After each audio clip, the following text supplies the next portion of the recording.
Okay. So the finale's done. We said our goodbyes. We cried. And now, as a treat, we're closing the season by reading your stories. They're a little bit unhinged. Insane. Our podcast has officially turned into a therapy session. Some of you guys need to talk to a therapist. And not our podcast. But nonetheless, here we are. We asked for fun listener stories. And we basically just got a stack of unsolicited confessions. I mean, one of them I read out loud, and then I read it to Santana. And I know straight out exactly what she was thinking. Absolutely not. I was in the shower reading it to her because I couldn't keep that shit in anymore because I was laughing so hard. And it was literally a story about shit. So. She called me. She's like, oh my God, you have to listen to this one. Killing yourself laughing. I swear. I think these are some of my favorite episodes when we just ask for listener submissions. Forever changed by strangers on the internet. Yeah, so buckle up. And I just know the stories are not so bad after reading some of these. Yeah, I'm looking great. So say a prayer. And, you know, if you have kids in the car, turn this off or, like, just kick them out. Put them on the side of the road. It's okay. Come back and get them later. Well, let's dive into the most deranged mailbag in the podcast history. At least our podcast history. The first one... And no judgment. No judgment. I'm judging a little bit, but it's okay. So the first one... I'll just start off reading it. So it goes from the age of 14 to 16. I dated a guy from Rosetown. He was staying with me for a bit. We ended up going on a road trip to Saskatoon and staying with one of his good friends. Turned out his friend and I were both extremely attracted to one another. I ended up hooking up with the friend in his bed while my then boyfriend slept on the floor. Oops. Oh. Could you imagine? But, like, did your boyfriend ever find out? Did he know? I don't know. Did he wake up and he was so embarrassed? Did he, like, go back to sleep? Listener friend, we need more details. I have questions. That would be so awkward. Was it good? Was it worth it? We need pictures. Wild. This next one is a little wild. I refuse to read this one, so I'm going to let Lacey take over. Don't laugh too hard. Since this is 100% anonymous, which it better be, or I'm going to fight the two girls running this podcast. I was just getting into a new relationship. You know, the fun phase where you're spending the night, where you're getting to know each other and you're doing all the honeymoon stuff, but you're not quite comfortable where you can poop at his house yet, or like fart in front of him. Well, one night we went out drinking, and the next morning we rolled over. We hooked up. I felt my stomach roll, and I was like, oh man, I can't do this at his house. So we finish our morning quickie, and I get dressed, and I tell him I have to go home and get some stuff done, like clean my house, you know, like Saturday things. He reminds me that he picked me up, and he could drive me home. And I said I would walk. Only because I knew it would be one of those like little farts every time you move, and I was scared that it was gonna stink. So I rushed out the door and I'm running home down the sidewalk, and I can feel that I'm struggling, and I can feel my body get flush, and I get goosebumps all over my body, and then I shit myself halfway home. Full on adult running home from a man's house with my jeans full of shit. Thankfully, it was still early enough in the morning that I'm pretty sure nobody saw, but it still haunts me to this day. The story's gonna haunt me alone. Love it. Thank you. That's what I wanted. Oh my gosh. I would be so embarrassed. I would probably just never be able to. Well, it's not like he's gonna know. He's not gonna know unless you go home and you're like, actually, I shit myself walking home from your house. Yeah. Okay. Next story. It says, I think I won the prize for the quickest date. I met a guy on either Bumble or Tinder. Both contain the same trash anyway. He picked me up from my house in North Regina. He ended up taking me to Sparky's Pub. A romantic night, right? Well, things turned wild right from the get-go. He wanted to play pool, which I mean would have been fine, but the server said the pool table was closed due to the table near other people. When I tell you this guy lost his shit, you have no idea.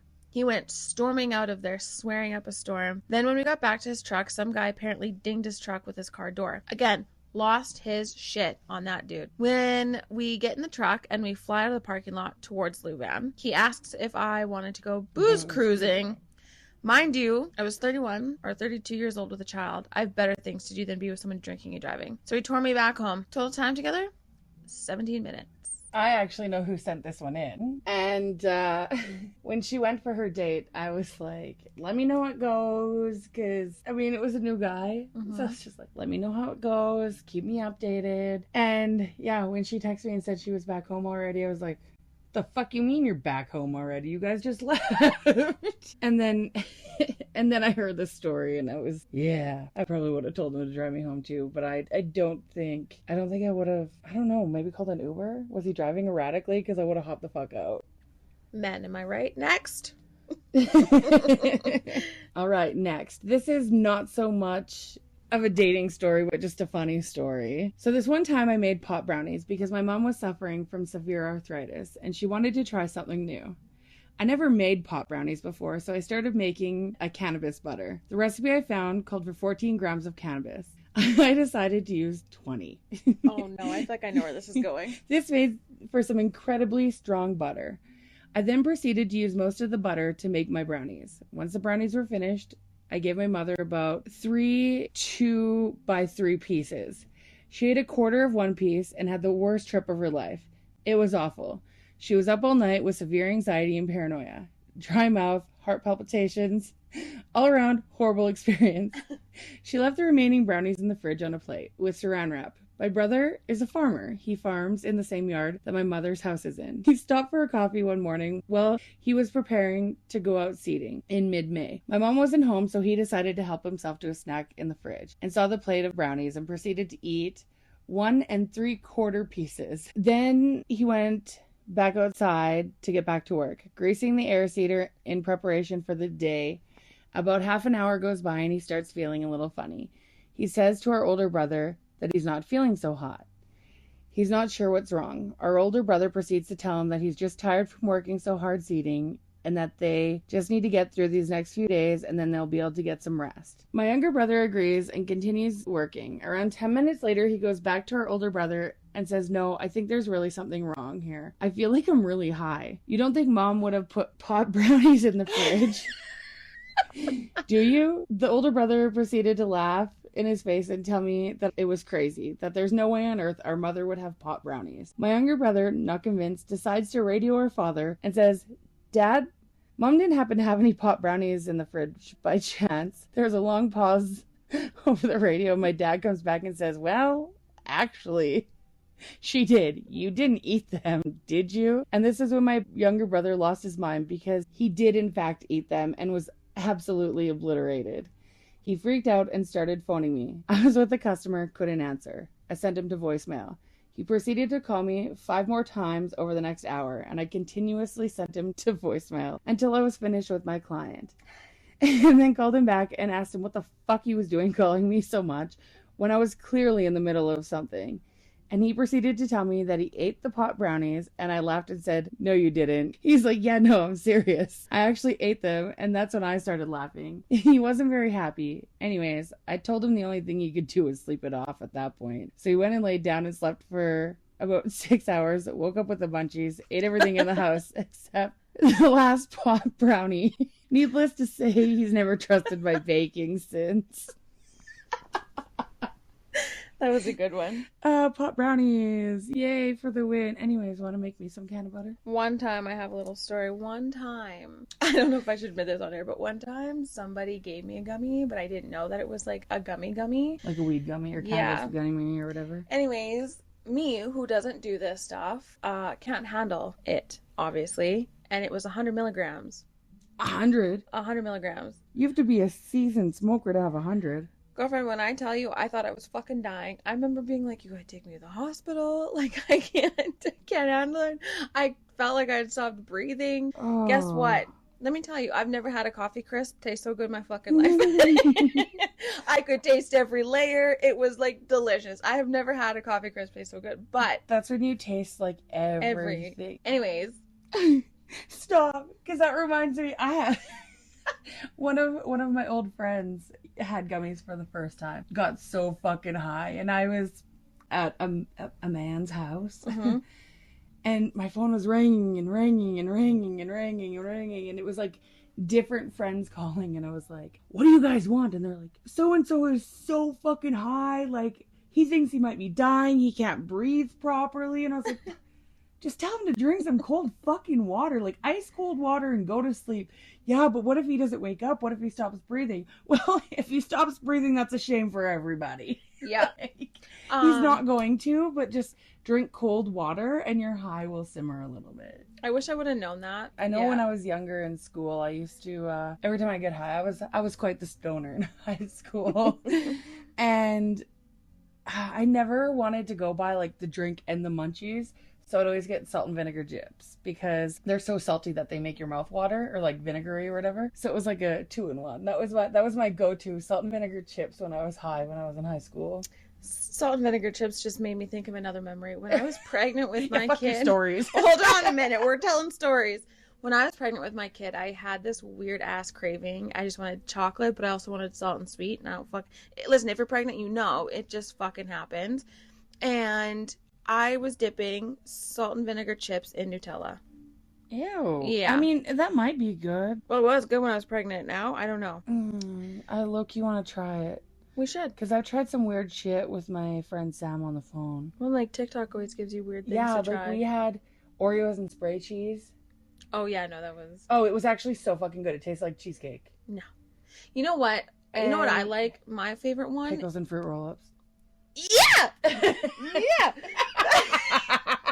But I also like the one where you put the ice cream in. I was just gonna say that, it. and then you said pickles, but I like the one with the ice cream and the fruit roll-ups. Yeah, no, the pickle and the fruit roll. Fuck, is it good? You know Don't judge me. You know what else fruit roll-ups are good on? Shut up. Next story. Dick.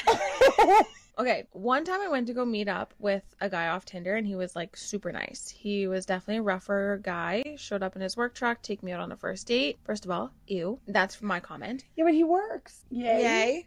I guess. It was the first date, so we didn't hook up, but I was drinking pretty heavily. I think we were just going to chill. Then I found him on an Are We Dating the Same Guy page, and people weren't saying very good things about him. I always try to see the best in people, though. He invited me into his town to come to his house and hang out. He gives me his address, and it's in the hood, and I pull up to this building, and it's like beautiful condos. I look beautiful, and I'm like, wait. You go, girlfriend. You have us in tears right now. We haven't even gone past like the third fucking sentence. You go, girlfriend. I think it's the I look beautiful, and I'm like, wait. Okay, we had to take a second because we just couldn't stop laughing. Okay, we're at beautiful condos. I look beautiful, and I'm like, wait. The address doesn't match though. It's like a beautiful brand new build, and I was like, oh shit. Maybe this guy got a lot of money, right? I'll leave my comments till the end. Then all of a sudden, I see this little sign, and it's like to get apartments with this address, with an arrow, walk around this beautiful building, which I thought I was going to go to some hood rat apartment that was in the back. I walked into this apartment building. Everybody has air fresheners out in the hallway because the whole building smells like cat piss, which is typically meth, because that's what meth smells like. Okay, anyways. So I was like, I didn't know that. So I was like, oh my God, get me the fuck out of here. What is going on? Finally, watching a movie, and he's like, I don't know. He's trying to make moves on me. I just wasn't feeling it. My intuition was like, fuck this guy. This guy is weird. Like, I don't know when he was like super drunk already. Like, I came to watch a movie, and his house has furniture, has very few furniture, much like a bachelor pad. Anyways, he actually fell asleep while we were watching the movie. So I was like, perfect. This is my getaway. So I tried to peace out. I kind of nudged him. Wait, what the fuck? Why would you wake him up? Oh, wait, yeah. I'm so just focused on trying to read it. Out. So I tried to peace out. I kind of nudged him and was like, hey, I'm just going to go. I'm just going to leave. This man was giving me every excuse in the world not to leave, and he was blocking the door. Big red flag. So I was just trying to talk my way out, telling him that we could hang out again. I just need to go home that night. He had this crazy psychotic look on his face. One of the girls that reached out to me from Are We Dating the Same Guy page told me that he would get crazy and would basically stalk me, and that's definitely the look I saw in his eyes that night. Amazing. Wonderful. Don't go on a first date to a man's house. I say always trust people on Are We Dating the Same Guy. I mean, obviously, if it just seems like it's some petty-ass comment, but, like, if they talk about how psychotic he gets and stalkerish he gets, maybe just don't. I will say this one just had us howling because it was like I was at a beautiful building in a beautiful condo, and I'm like, I'm beautiful, wait. Okay, next story, the one I didn't want to read. She can read. Shitting my pants in traffic. Having to grab a grocery bag to put it under my ass so I wouldn't shit on my seats. This was during the day in heavy traffic. Glad I didn't end up on just bins. Oh shit, this was local? You nasty. I just don't know how people find themselves in certain situations. Okay, next story. I was chatting with a super hot guy from Moose Jaw. We agreed he'd come see me in Regina and we would hang out at my house, watch a movie, and order in pizza. I'm sure we all know where things went from there. The sex was absolutely wild. All right, girlfriend. Go you. But things turned bad around like 9 o'clock. I started to bleed from the roughness and we both had blood all over girlfriend, us. you read that wrong. But things started to turn bad on round like 900. Oh, that's a lot of fucking sex, bro. No shit, you were bleeding. We went to shower and then went to bed. The next morning, he had to go out of town for work, so his work just picked him up from my house and he just backed his truck right up to my house. Dude ghosted me about 2 days after and then picked up his truck at the end of the week. He then messaged me about a month later trying to accuse me of giving him the clap. Little did I know, I was tested shortly after we hooked up, so Mr. Slut got it from some other hoe. Thanks to those Are We Dating the Same Guy groups, I found out this dude had bad news altogether. 6 months to a year later, he was on the Regina Police Wanted Wednesday. Okay, the next story that haunts one of our listeners at 3 a.m. is a story of a girl that he was talking to at the time, and it had almost been a year. So she gave one of his acquaintances head, and that same night had the audacity to call me and tell me how much she misses me and whatnot. And when I found out about everything, I still questioned her about it. Mind you, she had gave this guy head on a Thursday, kissed another guy, one of my friends, on a Friday. But when I questioned her about this, she looked me in my face and told me that she didn't do any of it. You know what I'm saying? I was just delusional as fuck the whole period. The listener then goes on to say that he just didn't think something like this would happen to him and that people should take accountability for their actions and whatnot. It still haunts him at 3 a.m. because it just clouds his judgment sometimes on how he thinks regarding other women, which is fair. I know that I am known to be a man hater, but also like there are definitely, I'll acknowledge there's women out there that do stupid things like that. That's his friends. Like that's someone in his circle. What are you doing? But the thing is, that's your friend. That shouldn't have happened. It's both of their fault, but it's also like... But like, was this a serious relationship? Like, did your friend know about this serious relationship? I mean, I guess there's questions for sure. But like, if your friend knew that you guys were together, I mean, you know... You said it was an acquaintance, so maybe this person didn't know. It was just an acquaintance that you see once in a while. And that I can understand too. I don't know. There's definitely some questions. I mean, sometimes those when a bitch is a bitch, she needs to be called out on it. Yeah. Sometimes they're not even your friends, clearly, if they're gonna do shit like that. Yep. Ooh. We are on. Did we just bestie too hard? We did. The next one. Let's see. A long time ago, I worked with this guy who was basically a male whore. Or thought he was anyway. Starting off strong. He tried forever to get into my pants. And I thought we were more just friends than anything. Like we would party together. We would hang out together. We literally were just friends. And then one night we went on this little back road drive. And one thing led to another. We ended up hooking up. The sex was weird as fuck. We did use protection, but after he took off the condom, it was the weirdest smell I've ever smelled in my life, and I puked my guts all over him. I don't like these stories. They're gross to me. I couldn't imagine.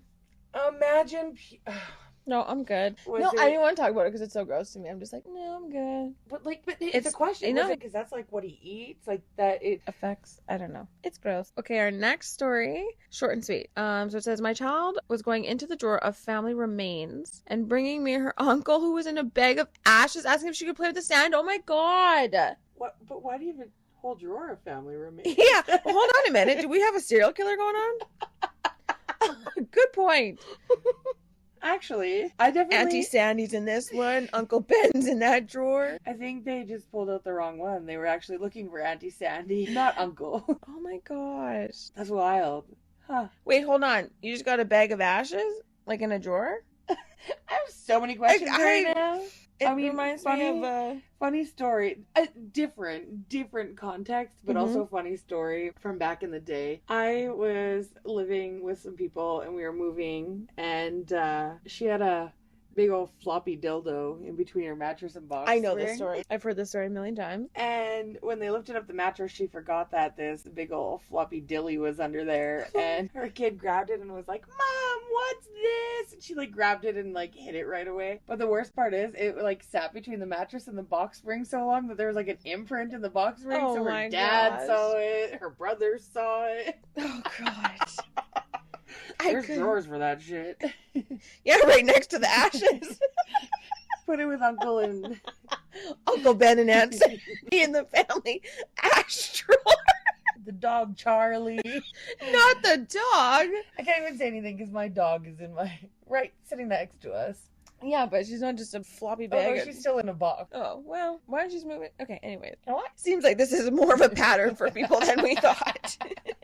And that is season 1 wrapped up for us. Honestly, huge thanks to everyone who sent something in this episode. This episode literally doesn't exist without you. Even if some of the stories were a lot. Yeah, especially the ones that were... There's a lot that were just too much for me to handle. Some of these were funny, deeply uncomfortable, Santana. Very, yep. Apparently she doesn't like to read poop stories. No, please don't send those ones in. No, please do. No, please don't. They made me laugh so hard and I love them. Keep sending them. Honestly, we laughed the whole way through, so it was worth it. Some harder than others. We just want to thank you for genuinely trusting us with your stories. We hope you had as much fun listening to us talk and tell the stories as we did being, slightly disturbed. That's it for season 1, everybody. Thanks for hanging out with us. Love you. Bye.